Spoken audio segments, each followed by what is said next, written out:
بسم الله الرحمن الرحيم قل هو الله أحد الله الصمد لم يلد ولم يولد ولم يكن له كفوا أحد صدق الله العظيم وصدق رسوله النبي الحبيب الكريم في شان حبيبه ومحبوبه مخبرا وآمرا إن الله وملائكته يصلون على النبي يا أيها الذين آمنوا صلوا عليه وسلموا تسليما اللهم صل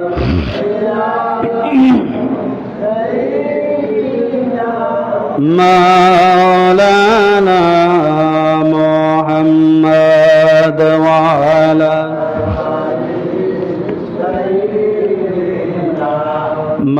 مولانا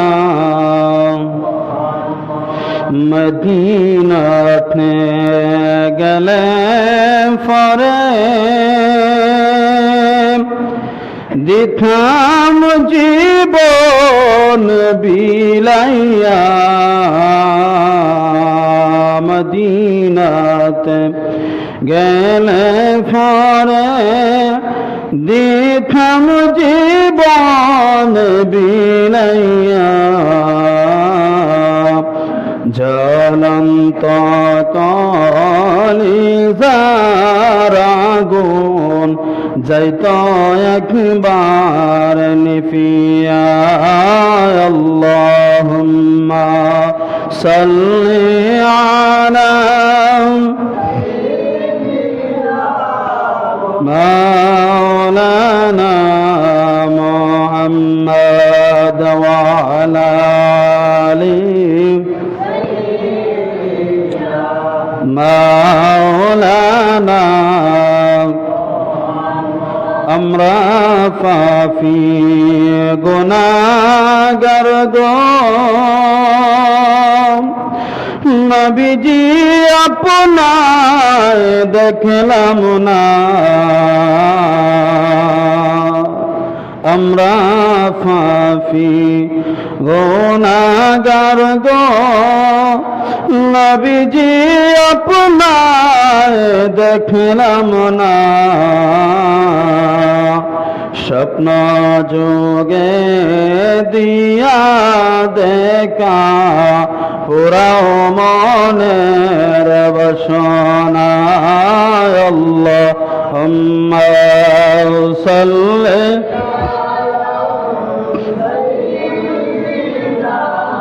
مولانا محمد وعلى آله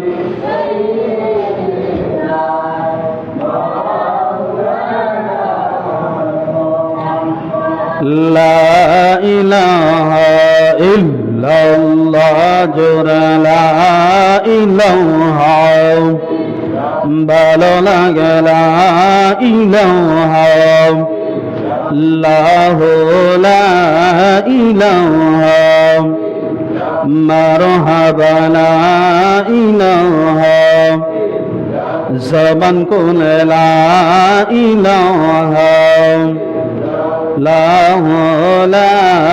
ইলাহা আসিয়া বলে আল্লাহ আল্লাহ, ফেরাউন দিল কত জ্বালা। বলো আসিয়া বলে আল্লাহ আল্লাহ, ফেরাউন দিল কত জ্বালা। আমার আল্লাহ বলেন ও জিবরাইল, আল্লাহ বলেন ও জিবরাইল, খুলে দাও জান্নাতের তালা। লা ইলাহা লা লা ইলাহা লা ইলাহা লা ইলাহা। সাদ্দাত জান্নাত বানাইল, মনের মতন সাজাইল। বলো সাদ্দাত জান্নাত বানাইল, মনের মতন সাজাইল। একটি কদম বাড়ার আগে, একটি কদম বাড়ার আগে আল্লাহ আজরাইলকে পাঠাইলা। লা ইলাহা লা ইলাহা মাশাআল্লাহ, লা ইলাহা মারহাবা, লা ইলাহা জবান কোলে লা ইলাহা আল্লাহ আল্লাহ আল্লাহ আল্লাহ আল্লাহ আল্লাহ আল্লাহ আল্লাহ আল্লাহ। তুমি মেহেরবান গো নবীজি, তুমি মেহেরবান ও নবীজি, তুমি মেহেরবান। মারহাবা আল্লাহ আল্লাহ আল্লাহ আল্লাহ, তুমি মেহেরবান গো নবীজি, তুমি মেহেরবান ও নবীজি, তুমি মেহেরবান। মারহাবা আল্লাহ আল্লাহ। নয়নে একবার দেখিলে, নয়নে একবার দেখিলে জোড়াইতাম পরাণ। ও নবীজি, তুমি মেহেরবান। মারহাবা আল্লাহ আল্লাহ আল্লাহ। আমরা সবাই পাপী গো নবীজি, তুমি দয়াবান। মারহাবা আল্লাহ আল্লাহ। আমরা সবাই পাপী গো নবীজি, তুমি দয়াবান। তোমার দয়া দিয়ে করব মোদের, দয়া দিয়ে করব মোদের মুশকিল আসান। ও নবীজি, তুমি মেহেরবান। মারহাবা আল্লাহ আল্লাহ আল্লাহ আল্লাহ আল্লাহ আল্লাহ। তুমি আদি, তুমি অন্তর, তুমি মোদের জান। মারহাবা আল্লাহ আল্লাহ। তুমি আদি, তুমি অন্তর, তুমি মোদের জান। মারহাবা আল্লাহ আল্লাহ। খোদার কাছে পাকে যে তোমার, খোদার কাছে পাকে যে তোমার পবিত্র জবান। ও নবীজি, তুমি মেহেরবান। মারহাবা আল্লাহ আল্লাহ আল্লাহ আল্লাহ কত কষ্ট করলেন নবীজি উহুদের ময়দান, কত কষ্ট করলেন নবীজি উহুদের ময়দান। মারহাবা আল্লাহ আল্লাহ আল্লাহ। দন্ত মুবারক করলো শহীদ, দন্ত মুবারক করলো শহীদ কাফের বেঈমান। ও নবীজি তুমি মেহেরবান, তুমি মেহেরবান গো নবীজি তুমি মেহেরবান। ও নবীজি তুমি মেহেরবান। মারহাবা আল্লাহ আল্লাহ আল্লাহ আল্লাহ আল্লাহ আল্লাহ আল্লাহ আল্লাহ আল্লাহ আল্লাহ আল্লাহ আল্লাহ আল্লাহ আল্লাহ আল্লাহ আল্লাহ। লা ইলাহা ইল্লাল্লাহু মুহাম্মাদুর রাসূলুল্লাহ সাল্লাল্লাহু আলাইহি ওয়াসাল্লাম। নবীর একজন সাহাবী হযরত হাফসি বেলাল রাদিয়াল্লাহু তাআলা আনহু, হাফসি বেলাল রাদিয়াল্লাহু তাআলা আনহু অত্যন্ত কালো সাহাবী ছিলেন, অত্যন্ত কালো সাহাবী ছিলেন। কালো থাকা সত্ত্বেও ওই বেলালের মর্যাদা সম্মান আমার নবীর কাছে কতটুক ছিল, আমার আল্লাহর কাছে কতটুক ছিল, আলোচনার মধ্যে বুঝতে পারবেন। আল্লাহর নবী রাহমাতুল লিল আলামিন নবীজি হেরা গুহার মধ্যে একদিন বসে আছেন, ধ্যানমগ্ন অবস্থায় আছেন। হঠাৎ করিয়া হেরা গুহার সামনে হযরতে বেলাল রাদিয়াল্লাহু তাআলা আনহু বকরি চড়াইতেন, বকরি ডাকানি করতেন। এমত অবস্থা আমার নবী তাকাইয়া দেখতেছেন হেরা গুহার সামনে একজন ব্যক্তি বকরি চড়াইতেছে। তখন কিন্তু আমার নবী বেলাল সম্পর্কে জানেন নাই, বেলালও কিন্তু আমার নবীজি সম্পর্কে জানেন না। তখন কিন্তু বেলালে কালেমা পড়ে মুসলমান হয় নাই। আমার নবী ডাক দিয়া বলে বেলাল, ওই বেলাল সাহাবীকে আমার নবী ডাক দিয়া বলে এর যুবক তুমি এদিকে আসো। যখন ওই যুবকটা নবীজির সামনে চলে আসলেন, আসার পরে বললেন তুমি এখানের মধ্যে কি করতেছো? উনি বলতেছে হুজুর আমি বকরি চলাইতেছি, বকরি রাখানি করতেছি। আমার নবী বললেন যুবক তোমার বকরির মধ্যে থেকে একটা বকরি তুমি আমার কাছে নিয়ে আসো। যেই বকরির মধ্যে দুধ পাওয়া যাবে ওই বকরিটা তুমি আমার কাছে নিয়ে আসো। ওই যুবকটা ডাক দিয়ে বলল হুজুর হুজুর আমার বকরির পালের মধ্যে যতটা বকরি আছে কোনো একটা বকরি কিন্তু দুধ দেয় নাই, দুধের সময় হয় নাই। আমার নবী বলেন যুবক তুমি একটা বকরি আমার কাছে নিয়ে আসো, দুধ দেওয়ার দুধের ব্যবস্থা করার দায়িত্ব আমি নবীজির কাছে। এই কথা বলার পরে ওই যুবকটা একটা বকরি নবীজির কাছে নিয়ে আসলেন। আমার নবীজি রাহমাতুল লিল আলামিন নবীজির বরকতি হাত মোবারক ওই বকরির উলনের মধ্যে বানের মধ্যে হাতটা বুলাইয়া দিলেন। বরকতি হাতটা যেই মাত্র বুলাইয়া দিলেন আল্লাহ রাব্বুল আলামিন নবীজির বরকতি হাত মোবারক বুলানোর সাথে সাথে ওই বকরির বান্দের মধ্যে দুধ দিয়ে দিয়েছে। সুবহানাল্লাহ। আমার নবীজির বরকতি মুবারকের মধ্যে কত বরকত আর কত মর্যাদা আমার আল্লাহ দিয়েছেন।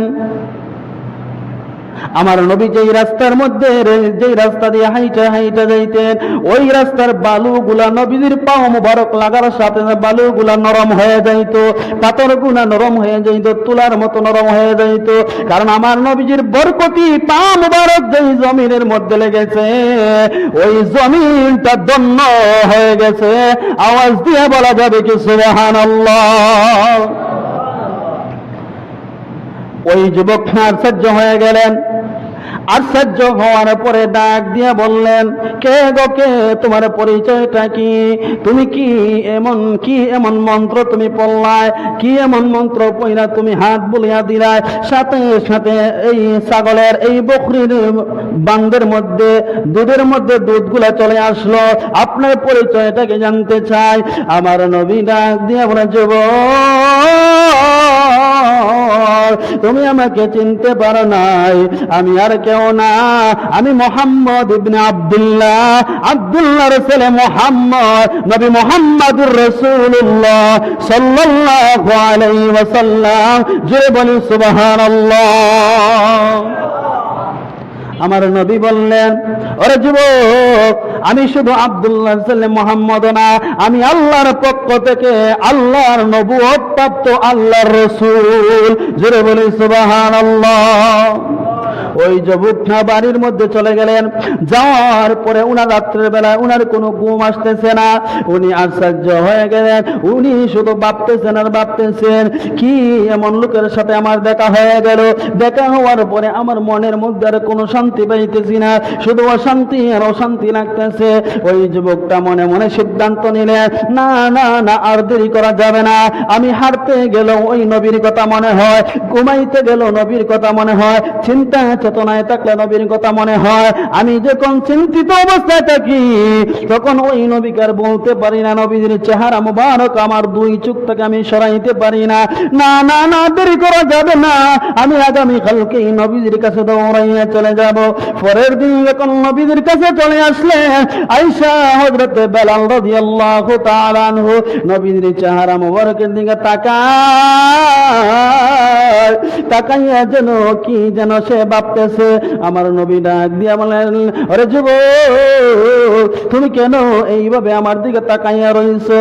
ওই যুবকটা ডাক দিয়া বলে, হুজুর, গতকালকে আপনাকে দেখার পর দেখি আমি আর স্থির থাকতে পারলাম না। সদা সর্বদাই আপনাকে আমি দেখি, আমার কল্পনার মধ্যে শুধু আপনি নবী, আপনি নবী। ইয়া রাসূলুল্লাহ, আমি আর দেরি করতে চাই না, আমাকে এই মুহূর্তে কালেমা পড়াইয়া মুসলমান বানাইয়া দাও। লা ইলাহা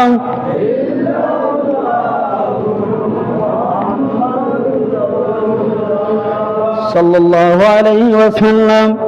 হযরত বেলাল রাদিয়াল্লাহু তাআলা আনহু কালেমা পড়ে মুসলমান হয়ে গেলেন।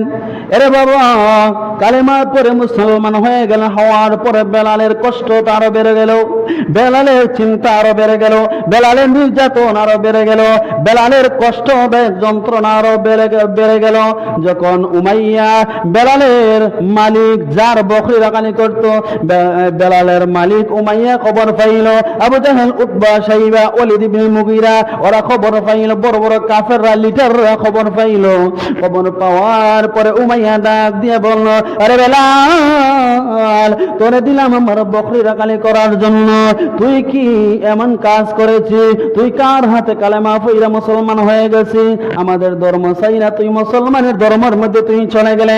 না না না, এটা হতে পারে না, এটা হতে পারে না। তুই মুসলমানের ধর্ম তুই ত্যাগ কর, তুই আমাদের ধর্মের মধ্যে ফিরা।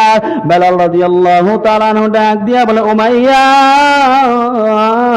আমি যেই নবীর হাতে কালেমা পড়ে মুসলমান হয়ে গেছি, আমার জীবনে যদি চলে যায় আমি ওই নবীকে কোনদিন ভুলতে পারবো না। আওয়াজ দিয়ে বলা যাবে কি আল্লাহু আকবার? এই কথা বলা মাত্রই উমাইয়া উনার লোক সংখ্যা দিয়া পাঠাইয়া দিল। উনার লোকদেরকে বলল, যাও যাও, বেলালকে তোমরা চাবুক মারো, যতক্ষণ পর্যন্ত বেলালে কালেমা বলবে না বেলালের উপরে তোমরা চাবুক মারতে থাকবা, চাবুক মারতে থাকবা, যতক্ষণ পর্যন্ত কালেমা ছাড়বে না ততক্ষণ পর্যন্ত তাকে তোমরা চাবুক করবাই। হাদিস শরীফের মধ্যে পাওয়া যায়, উমাইয়া এমন ভাবে বেলালকে নির্যাতন করেছে, উনারে ফিটাইতে ফিটাইতে চাবুক মারতে মারতে শরীরটা খণ্ড করে খন্ড করে ফেলেছে, শরীরের মধ্যে ফুসকা পালাইয়া দিয়েছে, শরীরের মধ্যে টুকরা বেঁধে গেছে, শরীরের মধ্যে ফুসকা পড়ে গেছে, ওই শরীর দিয়ে নাড়াচাড়া করতে পারে না। এমন ভাবে উমাইয়া বেলালকে নির্যাতন করেছে। তারপরে বলে, বেলাল তুই কালেমাটা ছেড়ে দে। বেলাল বলে, না না, এটা কখনো সম্ভব হবে না। যতই বেলালকে নির্যাতন করে ততই শুধু বেলালের জবান দিয়ে একটা শব্দ বের হয়, আহাদ আহাদ আহাদ। জোরে বলি আল্লাহু আকবার। আমার আল্লাহ তো কোরআনে বলেছেন, আল্লাহু আহাদ আল্লাহুস সামাদ লাম ইয়ালিদ ওয়া লাম ইউলাদ ওয়া লাম ইয়াকুল লাহু কুফুয়ান আহাদ। জোরে বলি আল্লাহু আকবার। আমার আল্লাহ ডাক দিয়া বলে, রে দুনিয়ার মানুষ, আমি আল্লাহ এক, আমি আল্লাহ এক। আমি আল্লাহর সাথে কাউকে শরীক করা যাবে না, কাউকে শরীক করা যাবে না। আমি আল্লাহ কাহারও মুখাপেক্ষী নই। আমি আল্লাহর সাথে কাউকে তোমরা শরীক করবে না। বেলাল রাদিয়াল্লাহু তাআলা আনহু শুধু একটা শব্দ বলে, আহাদ আহাদ, আল্লাহ এক, আল্লাহ এক। যতই বেলাল এই শব্দটা ব্যবহার করে ততই আর নির্যাতন বেড়ে গেল। উমাইয়া ডাক দিয়া বলে, রে আমার কর্মচারীরা, বেলাল যতক্ষণ পর্যন্ত এই কালেমা ছাড়বে না ততক্ষণ পর্যন্ত বেলালকে তোমরা নির্যাতন করো। বেলালের হাতের মধ্যে রশি টানাইলেন, কোমরের মধ্যে রশি টানাইলেন, রশি টানাইয়া মরুভূমির উপর দিয়া গরম উত্তপ্ত বালুর মধ্যে বেলাল শেষরাইয়া টানতেছে। আর বেলাল যদি বলে, আহাদ আহাদ, আল্লাহ এক, আল্লাহ এক। উমাইয়ার কর্মচারী ডাক দিয়া বলে, মুনিব উমাইয়া, তোমার বেলালকে আমরা যতই নির্যাতন করি, যতই আঘাত দেয়, বেলাল তো ওই কালেমা ছেড়ে দেয় না, বেলাল তো আর কালেমা ছেড়ে দেয় না। এখন কি করা যাবে? উমাইয়া ডাক দিয়া বলে, বেলালের উপরের মধ্যে, বুকের মধ্যে, সিনার মধ্যে পাথর চাপা দিয়ে রাখো। পাথরের চাপা খাইয়া সে কালেমা বলবে। উমাইয়া এই কথা শোনা মাত্রই বেলালের বুকের উপরে, সিনার উপরে একটা পাথর, বিশাল বড় একটা পাথর দিলে, পাথর দেওয়ার পরে বেলাল বলে, আহাদ আহাদ আহাদ, আল্লাহ এক, আল্লাহ এক।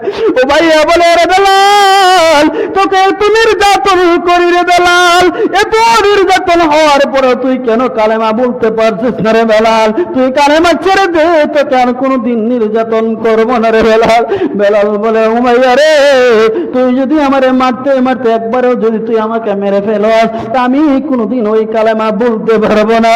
আমি যেই নবীর হাতে কালেমা পড়ে আমি মুসলমান হয়েছি রে উমাইয়া, আমার জীবন যদি চলে যায় আমি কোনোদিন ওই কালেমা বলতে পারবো না, আল্লাহকে বলতে পারবো না, আল্লাহ রাসূলকে আমি কোনোদিন বলতে পারবো না রে উমাইয়া। উমাইয়া ডাক দিয়া বলে, না না না, আর তারে এইভাবে রাখা যাবে না। যা যা যা, একটা গুড়ার মধ্যে রশি লাগাইয়া দে, বেলালের হাতের মধ্যে রশি লাগাইয়া দে, একটা দৌড়, একটা উড়ন্ত গুড়ার মধ্যে, দৌড়ের গুড়ার মধ্যে পিছনের মধ্যে বেলালের রশিটা টানাইয়া মরুভূমির মধ্যে দৌড়াইতেছে দৌড়াইতেছে। কিতাবের মধ্যে পাওয়া যায় বেলালের সারা শরীর থেকে তার চামড়া গুলা ফুসকে গেছে, চামড়া গুলা উঠে গেছে, আর শরীরে দিয়ে রক্ত জমিনের মধ্যে পড়তেছে, তবুও বলে আহাদ আহাদ। হঠাৎ করে আল্লাহর নবীজির সাহাবী হযরত আবু বকর সিদ্দিক রাদিয়াল্লাহু তাআলা আনহু একদিন এই দৃশ্যগুলা দেখলেন। দৃশ্য দেখার পরে আবু বকর ডাক দিয়ে বলে, বেলাল, তোকে এত নির্যাতন করে রে বেলাল, তুই চাইলেও তো তুই কালেমাটা বলতে পারিস, তুই চাইলেও তো কালেমাটা বলতে পারিস রে বেলাল। বেলাল ডাক দিয়ে, আবু বকর, ও আবু বকর, তুমি এটা কেমন কথা বললাই না আবু বকর? আমার জীবনও যদি চলে যায় আমি কোনোদিন এই কালেমা বলতে পারবো না রে আবু বকর। আবু বকর নবীজির কাছে চলে আসলে আয়েশা বললেন, ইয়া রাসূলুল্লাহ, ইয়া হাবিবাল্লাহ, নবী গো, ইয়া রাসূলুল্লাহ, আপনার প্রিয় সাহাবী হযরতে হাফসী বেলাল, যেই বেলাল আপনার হাতে কালেমা পড়ে মুসলমান হয়েছিল, ওই বেলালকে তো উমাইয়া নির্যাতন করতেছে কালেমার জন্য। ইয়া রাসূলুল্লাহ, এই দৃশ্যগুলা দেখে আমি আর সইতে পারতেছি না গো নবী।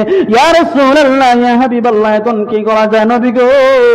আমি ওই বেলালকে উমাইয়ার কাছ থেকে আজাদ করে নিয়ে আনবো, আমি কিনে নিয়ে আনবো, আপনি কি বলেন? আমার নবী বলেন, ওরে আবু বকর, যাও যাও যাও, তুমি উমাইয়ার কাছে চলে যাও। উমাইয়ার কাছে যাইয়া যত টাকা হয়, যত দিনহার হয়, তত টাকার বিনিময় আমার বেলালকে তুমি উদ্ধার করে নিয়ে আসো। হযরত আবু বকর রাদিয়াল্লাহু তাআলা আনহু উমাইয়ার কাছে চলে গেলেন, যে বললেন যে উমাইয়া, বেলালকে আর তুই নির্যাতন করিস না, আর কষ্ট দিস না, বল তুই বেলালকে বিক্রি করার জন্য তুই কত টাকা চাস? যত টাকা তুই চাইবে তত টাকার বিনিময়ে আমি বেলালকে আমি কিনে নিয়ে যাব। উমাইয়া বলে, হ্যাঁ ঠিক আছে, আমি বিক্রি করতে চাই, কারণ সে এমনিতে তো কাজকর্ম করে না, আমার ধর্মটা ছেড়ে দিয়েছে, মুসলমানের ধর্মের মধ্যে চলে গেছে। আর ঠিক আছে, বেলালকে আর রাখা যাবে না, বেলালকে আমি বিক্রি করে দিব। ইন দ্য মিন টাইমে আবু বকর বলেন, হ্যাঁ ঠিক আছে, তুমি আমার কাছে বেলালকে বিক্রি করে দাও। উমাইয়া বেলালকে আবু বকরের কাছে বিক্রি করে দিল। বিক্রি করে দেওয়ার পরে নবীজির কাছে বেলালকে নিয়ে আসলেন। আসার পরে নবীজি ডাক দিয়া বলে, বেলাল, ও বেলাল, তোমার কি অবস্থা হইল রে বেলাল? তোমার শরীরের মধ্যে কি অবস্থা করেছে রে বেলাল? তুমি যতন তোমাকে করেছে রে বেলাল। বেলাল ডাক দিয়া, ইয়া রাসূলুল্লাহ, ইয়া হাবিবাল্লাহ, নবী গো, ও তোমার নবী আমাকে ইচ্ছা মতো আমাকে নির্যাতন করেছে, তারপরেও আমি বেলাল আমি কালেমা ভুলি নাই গো নবী। আমার নবী ডাক দিয়ে বলে, বেলাল, ও বেলাল, নির্যাতন হওয়ার পরে তুমি কালেমা ছেড়ে দাও নাই, যাও ঠিক আছে, আজকে থেকে তুমি বেলাল আমি নবীর প্রিয় একজন সাহাবী হয়ে গেলাম। যাও যাও যাও, তোমাকে আজকে থেকে আমি নবীজি আমার মসজিদের মুয়াজ্জিন বানাইয়া দিব। জোরে বলি সুবহানাল্লাহ। বেলাল রাদিয়াল্লাহু তাআলা আনহু এমন প্রিয় হয়ে গেছে নবীজির কাছে, শেষ পর্যায়ে নবীজি ওই বেলালকে নবীজির মসজিদে মুয়াজ্জিন বানাইয়া দিলেন। নবীজির মসজিদের মুয়াজ্জিন হইল হযরত বেলাল। ইসলামের প্রথম মুয়াজ্জিন হযরত বেলাল রাদিয়াল্লাহু তাআলা আনহু। ওই বেলাল কেমন বেলাল ছিলেন? সেই বেলালের আযানের ধ্বনি মহান আল্লাহর আরশ পর্যন্ত পৌঁছাইতে, জোরে বলে সুবহানাল্লাহ। যতক্ষণ পর্যন্ত বেলালের আযানের ধ্বনি আল্লাহর কাছে না পৌঁছায়, ততক্ষণ পর্যন্ত রাতের অন্ধকার দূর হইত না। জোরে বলি আল্লাহু আকবার। হযরত বেলাল রাদিয়াল্লাহু তাআলা আনহু নবীজি যখন মসজিদের মুয়াজ্জিন বানাইয়া দিলেন, বেলাল রাদিয়াল্লাহু তাআলা আনহু এইভাবে মসজিদের মধ্যে আযান দিতেন, নবীজি নামাজ পড়াইতেন। এমত অবস্থায় দীর্ঘদিন চলে যাওয়ার পরে আমার নবীজি অসুস্থ হয়ে পড়লেন, প্রচন্ড অসুস্থ হয়ে পড়লেন। নবীজির কাছে জিবরাইল চলে আসলেন, আজরাইল চলে আসলেন। আয়েশা ডাক দিয়ে বলেন, ইয়া রাসূলুল্লাহ, ইয়া হাবিবাল্লাহ, নবী গো, আল্লাহর সালাম গ্রহণ করুন, আমি জিবরাইলের সালাম গ্রহণ করুন। আমার নবী ডাক দিয়ে বলেন, জিবরাইল তোমার পাশে কে? জিবরাইল বলে, ইয়া রাসূলুল্লাহ, সে হয়েছে মালাকুল মউত আজরাইল।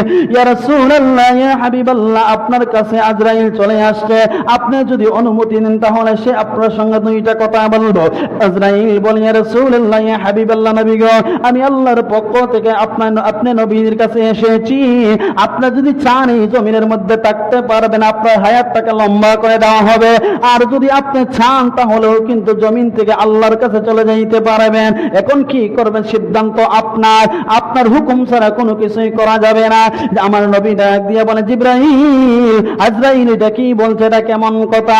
আর জিবরাইল ডাক দিয়ে, ইয়া রাসূলুল্লাহ, ইয়া হাবিবাল্লাহ, আজরাইল ঠিকই বলছে, আল্লাহ আপনার কাছে পাঠাইছেন আজরাইলকে।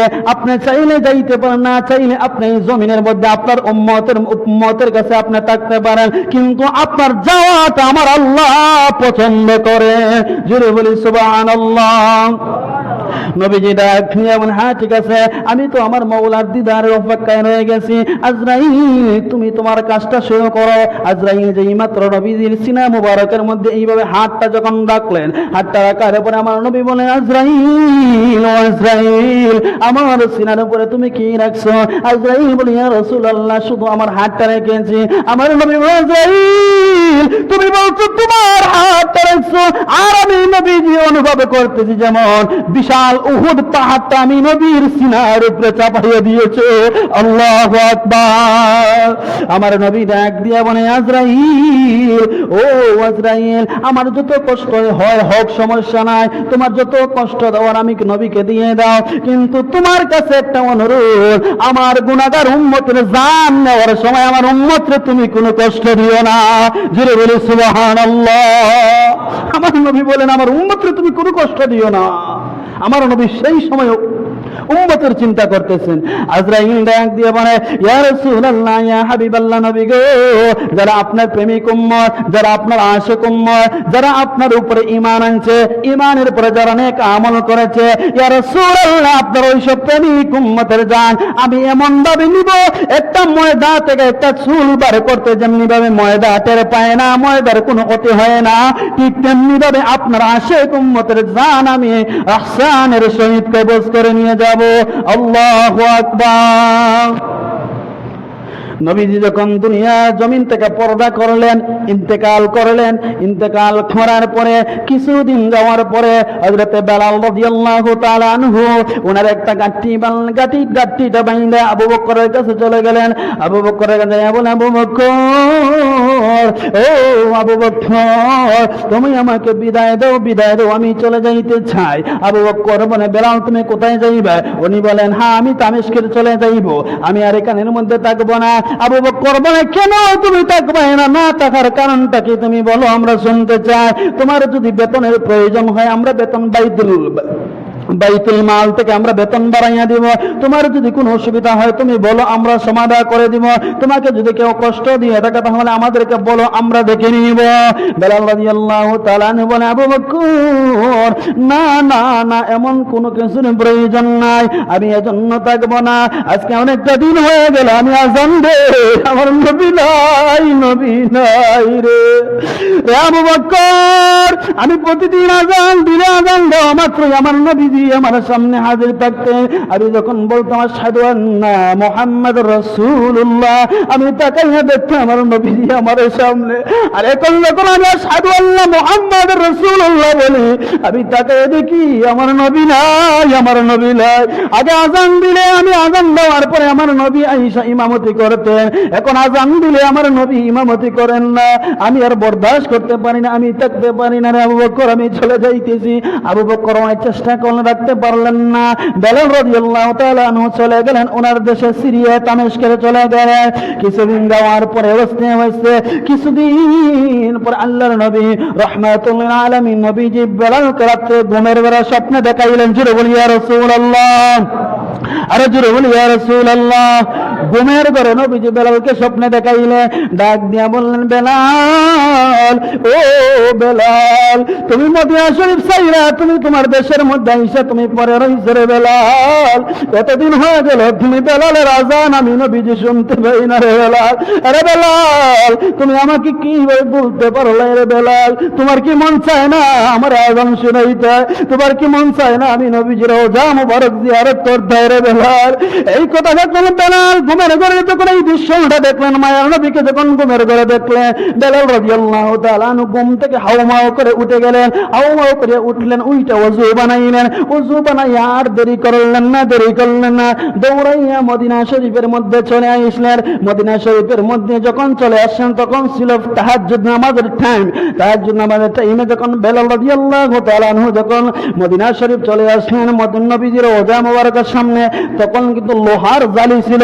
এই লোহার জালির মধ্যে দইরা আবু বেলাল রাদিয়াল্লাহু তাআলা আনহু চোখের পানি ছেড়ে কাঁদতেছেন আর বলতেছে, ইয়া রাসূলুল্লাহ, ইয়া হাবিবাল্লাহ, নবী গো, আপনি বলছেন আমি আসার জন্য আমি আইছি গো নবী। ইয়া রাসূলুল্লাহ, আপনি বলছেন আমি জিয়ারত করার জন্য আমি চলে আসি গো নবী। ইয়া রাসূলুল্লাহ, আমি এখানের মধ্যে আইসলাম, আইসা তো আপনাকে পাইতেছি না গো নবী। ইয়া রাসূলুল্লাহ, ইয়া হাবিবাল্লাহ, নবী গো, আপনি নবী না থাকলে আমার বড় ভালো লাগে না, আমার বড় কষ্ট লাগে নবী। এইভাবে যখন হাউমাউ করে বেলাল কান্না করতেছে, ওই মসজিদে নবীর নতুন মুয়াজ্জিন এই দৃশ্যটা দেখে ফেললো।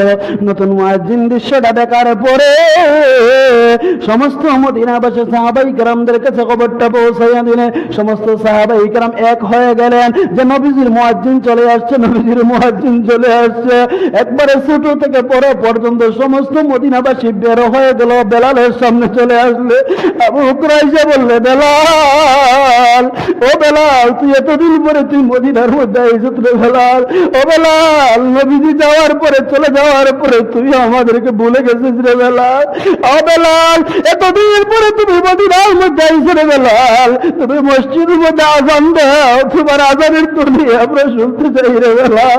বেলাল ডাক দিয়ে, আবু বকর, ও আবু বকর, আমি আজান দিতে পারবো না, দিতে পারবো না, কারণ আমি আজান দিলে আবার নবী আসবে না, আবার নবীকে যদি আমি না পাই আবার কলিজা মানবে না, আমি বরদাস্ত করতে পারবো না রে আবু বকর। আবু বকর এইভাবে যে অনুরোধ করলেন, হযরত সালমান ফারসি রাদিয়াল্লাহু তাআলা ডাক দিয়ে, আবু বকর, তোমার এই কথায় বেলালে আজান দিবে না, নবীর কলিজার টুকরা হযরত ইমাম হাসান এবং হুসাইনের কাছে চলে যায়। হাসান হুসাইনকে আনার পরে যদি হাসান হুসাইন বলে তাহলে বেলাল আজান দিতে পারে, আমরার কথায় বেলাল আজান দিবে না। আরে আবু বকর, যাও যাও, চলে যাও। যখন হাসান হুসাইনের সন্ধানে যখন চলে গেলেন, হাসান হুসাইনে যখন নিয়ে আসলে, আসার পরে হাসান হুসাইন এইভাবে বেলালকে বুকের মধ্যে চড়াইয়া ধরলে, চোখের বাড়ি ছেড়ে ছেড়ে কাঁদিয়ার পরে, নানার মুয়াজ্জিন, ও নানার মুয়াজ্জিন, তুমি মদিনা ছেড়ে চলে গেলা, তোমার আজানের ধ্বনি আমরা শুনতে পাই না রে মুয়াজ্জিন। ও বেলাল, তুমি এতদিন পরে মদিনা শরীফের মধ্যে আইছো, তুমি আজান দাও, তোমার আজানের ধ্বনি আমরা শুনতে পাই। এইভাবে যখন হাসান হুসাইন বললেন, বলার পরে হযরত বেলাল বলেন, ঠিক আছে, আমি এখন আজান দিব। যেই মাত্র হযরত বেলাল আজান দিলেন, আল্লাহু আকবার, আল্লাহু আকবার, আশহাদু আল্লা ইলাহা ইল্লাল্লাহ, আশহাদু আল্লা ইলাহা ইল্লাল্লাহ বললেন। বলার পরে যখন আশহাদু আল্লাহ মুহাম্মাদুর রাসূলুল্লাহ বললেন, সাথে সাথে বেলাল অজ্ঞান হয়ে পড়ে, অজ্ঞান হয়ে গেলেন, জমিনের মধ্যে পড়ে গেলেন। অজ্ঞান হয়ে পড়ে গেলে মদিনাবাসী সব মানুষগুলো হাউমাউ করে কেঁদে উঠলেন। বেলালে আজান দিছে রে, বেলালে আজান দিছে, এখন মনে হয় আমার নবী আসবে, আইসা নামাজ পড়াইবে, চলো আমরা মসজিদের মধ্যে যাই, মসজিদের মধ্যে যাইয়া নবীজির পিছে আমরা নামাজ পড়বো। সবাই যখন দূর হয়ে গেল, আইসা দেখতেছি বেলাল এই জমিনের মধ্যে অজ্ঞান হয়ে গেল। কিছুক্ষণ পরে অজ্ঞান হওয়ার পরে, কিছুক্ষণ পরে বেলালের জ্ঞান ফিরল। জ্ঞান ফিরার পরে গো আবু বকর ডাক দিয়া বলে, বেলাল, তুমি কেন অজ্ঞান হয়ে গেল রে বেলাল? বেলাল ডাক দিয়া বলে, আবু বকর, ও নবীর সাহাবীরা রে, আমি যখন আশহাদু আল্লাহ মুহাম্মাদুর রাসূলুল্লাহ বলছি, তখন আমি তাকায় দেখি আমার নবীজির চেহারা মুবারক, আমি নবীজি, আমি বেলালের চোখের সামনে ভাসিয়া রইছে রে। আল্লাহু আকবার, আরে জোরে বলি ইয়া রাসূলুল্লাহ। বেলাল ডাক দিয়া বলে, সাহাবীরা রে, আমি তাকাইয়া দেখি মায়ের নবীর চেহারা মোবারক, আমি বেলালের চোখের সামনে ভাসিয়া রইছে রে, আমি আর স্থির থাকতে পারলাম না, আমি নবীজির মহব্বতে আমি পাগল পারা হয়ে গেলাম। বলে বেলাল, আবু বকর ডাক দিয়া বলে, বেলাল, তুমি কি নবীকে একাই ভালোবাসো, আমরা কি ভালোবাসি, আমরা কি ভালোবাসি না? বেলাল ডাক দিয়া বলে, আবু বকর, ও আবু বকর, তোমরা নবীজির রওজা মুবারক দেখা তোমরা সহ্য করতে পারো না, আমি বেলাল রওজা দেখা সহ্য করতে পারবো না, কারণ সদা সর্বদা আমার দিনে এবং রাতে 24টা ঘন্টা সব সময় প্রতিটা মুহূর্ত আমি নবীজির নুরানি চেহারা মুবারকের দিকে তাকাইয়া থাকতাম। জোরে বলি সুবহানাল্লাহ, আর জোরে বলি সুবহানাল্লাহ। জীবনে কি হবে দেখা তোমার দিদার ইয়া রাসূলুল্লাহ, আশা বসে আছি আমি গুনাহগার ইয়া রাসূলুল্লাহ, কবরে হাসরে কি হবে দেখা তোমার দিদার ইয়া রাসূলুল্লাহ এ আশা রয়েছি আমি গুনাহগার ইয়া রাসূলুল্লাহ মওতে সরকাতে কি হবে দেখা তোমার দিদার ইয়া রাসূলুল্লাহ এ আশা রয়েছি আমি গুনাহগার ইয়া রাসূলুল্লাহ আল্লাহুম্মা সাল্লি